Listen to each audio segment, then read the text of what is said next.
My dad bought a 1937 model D4 Cat in about 1972, I think. I guess that means I was about 14 years old and he was 39, and I remember he bought it from a neighbor about 3 miles over hill and dale, started it up, drove it home over hill and dale, and I got to go out in front and find the passages and find the old skid roads and lead him through the brush until we came out on a logging road that would take us home, and it was fun. And that was when I began to realize a couple of things. When you have a bulldozer, the work begins to show up, and it feels like you can do almost anything in the world, and pretty soon that thing's going to make you a little money. Now, my dad let that first Cat go with the place when he sold it, and I don't think he ever actually let me run it, which is too bad, because I came to adulthood without feeling like I could run heavy equipment. But that's all right, because Dad bought another D4 years later, this time about a 1960 model D4, and it didn't have a power shift, but it had a shuttle or a Johnson bar. And so when I moved back from Las Vegas, I bought in with him, and we logged together for a few years. Now, that Cat was pretty worn out when he got it, but we babied it along, and we did some repairs, and I did some building up on the rails, and we replaced 1 or 2 finals and put the tracks on when they'd peel off, and it made us some money. I think we logged about 2 million board feet with it. And I was a man then, so Dad was nervous about the way that I operated it because he thought I was a little rough, and maybe I was. But, we did all right. And finally, we traded that D4 off on a 1976 D6C 10K. What a machine that was. The D6C 10K is arguably one of the finest log getters that ever was built. It was a power shift, so it was quick. It was perfectly balanced. It climbs like nothing else. It had real power. It was in good shape, probably a 75% undercarriage, maybe not quite. And boy, our production went up. And then we took some grading jobs and some light excavation before I went back to carpentry and we sold the equipment. But boy, oh boy, I missed that guy. And I often thought that if I ever got a chance to own a Cat again, I would take it, because I spent a fair amount of time pining for a bulldozer. The little D2 that you've seen on the channel before belonged to my dad. He bought it when he was still in good enough shape to cut quite a lot of firewood, and he bought it from an old close friend. I think that is why he bought it, because it clearly was not rigged up for logging, and he clearly was not interested in doing any serious logging anymore. I think it was just to have a pet bulldozer. I understand that. And then I got the wild idea that I was going to accumulate a blade, a winch, and a canopy, and turn it into an actual little baby logger. It was old. It was a 1942 vintage, not too many hours. We were the third owners, and it seemed worthwhile at the time. A friend of mine, Jimmy Taylor, helped me track down the parts. It took more than a little while to gather them up, and then they sat here for about 3 years while I came to the realization that I just didn't have time, and I didn't have the ability to do all of that, very specific mechanic work that is a lot easier when you've done a lot of that sort of thing before. So I sold that and sort of just resigned myself to life without a bulldozer. But it didn't work out that way. Let me show you where this thing's been living for the past period of time.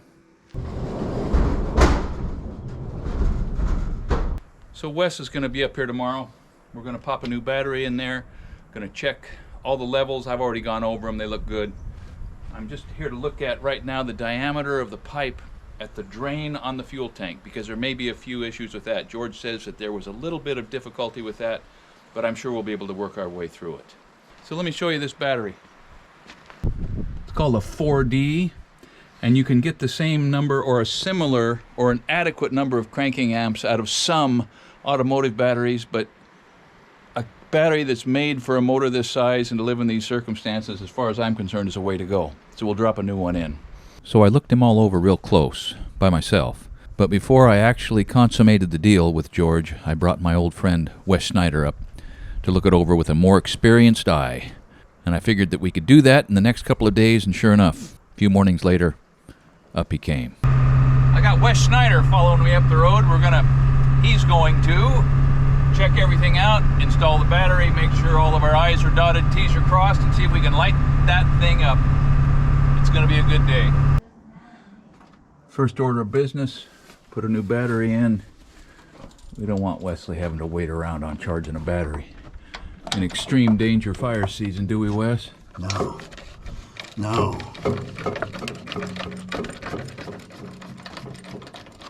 So my dad used to admonish me that anytime I handle a battery, I better be ready to get some holes burned through my pants. Is that true, or is that he just had some bad luck one time? No, if you pick them up and hold them against you, you know, over time, see, like all this here, over time, acid works its way, you know, as it's charging. Yes.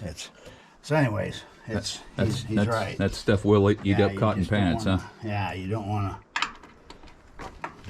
to get it against you any more than you have to. So your dad was a diesel mechanic around here for a long time, wasn't he? Yes. Back when logging was in its heyday. He was working probably all the time. Yeah, he stayed busy.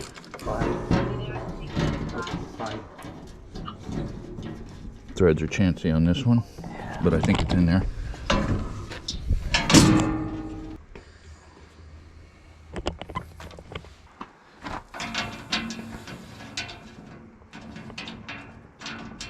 We're approaching the moment of truth. We've got a battery on there.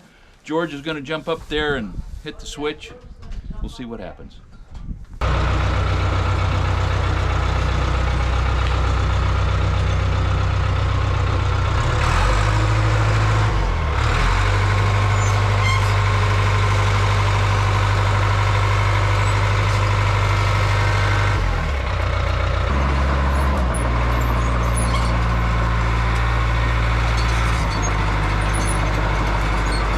Know what this flapper was? Yes. That's the emergency brake. Okay. Push the pedal down, then you push this down, watch the brakes. Okay. So I looked at the manual last night. So the Cats I'm used to have two steering brakes, but that pedal is a brake for both sides, and then this just disconnects. This is the way you steer. Mm-hmm. Mm-hmm. This is the way you start and stop. Okay. If you got it slow, it'll just sit there anyhow. Okay. Well, the votes are all in, and it's officially a nice little tractor. Very little evidence of use. We'll get it home and, you know, smooth it up just a little more, but all the levels are up where they ought to be. No leaks. There's a little bitty weep back on a final, but everything else is just the way it ought to be. And I think, in fact, it only has 2,650 hours on it. Delighted. Well, I figured that he'd have to head in here and turn around in front of the barn. It would be tight, but he's just going to back up.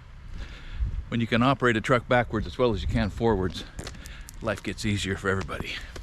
Now, once I spotted this guy back in the barn.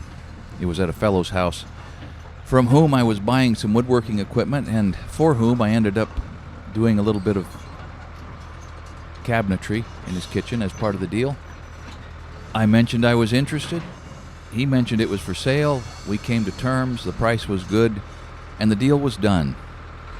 Now, I pulled Brian in on it. He brought his truck and trailer up, loaded it up, brought it home. I'm going to trade him a little bit of welding for that service.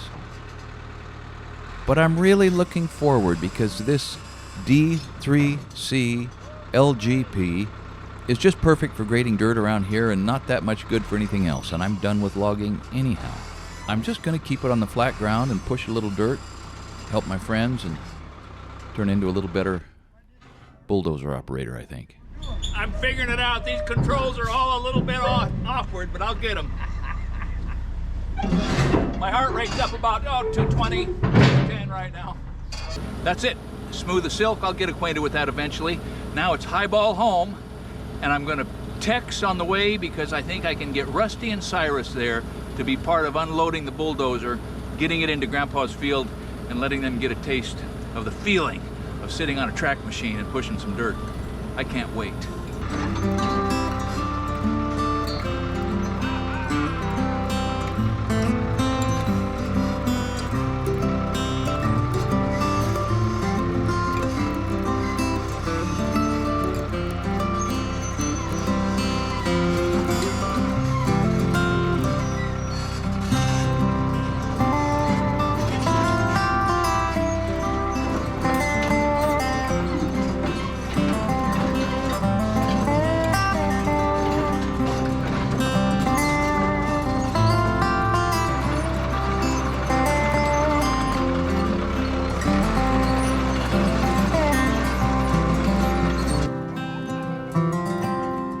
Now, I hired Brian Reynolds a few times, yes, and I got some work done that had to be done with my little tractor, yes, and I just figured that when the mini excavator showed up, that would be everything that I needed or ever would need, right up until the minute that I saw this guy.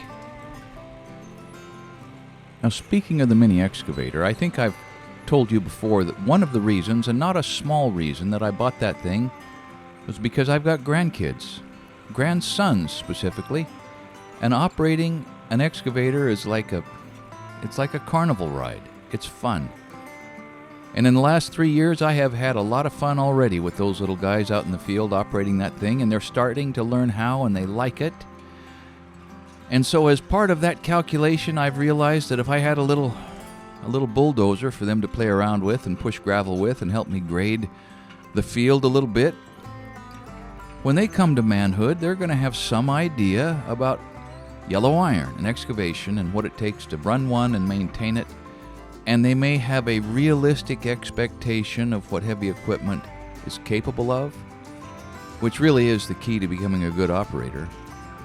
I mean, in time, anybody can learn to manage the controls, but you have to have spent a little time watching people who are masters do things that otherwise you would have never believed a machine could do.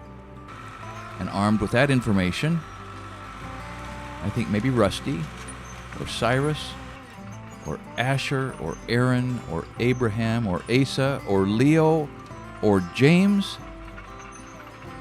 might end up in the seat of a bulldozer quite a bit before they're done. And in the meantime, there's very little that's better than seeing those little guys show up and ask if they can take a tractor ride. Thanks for watching Essential Craftsman. And keep up the good work.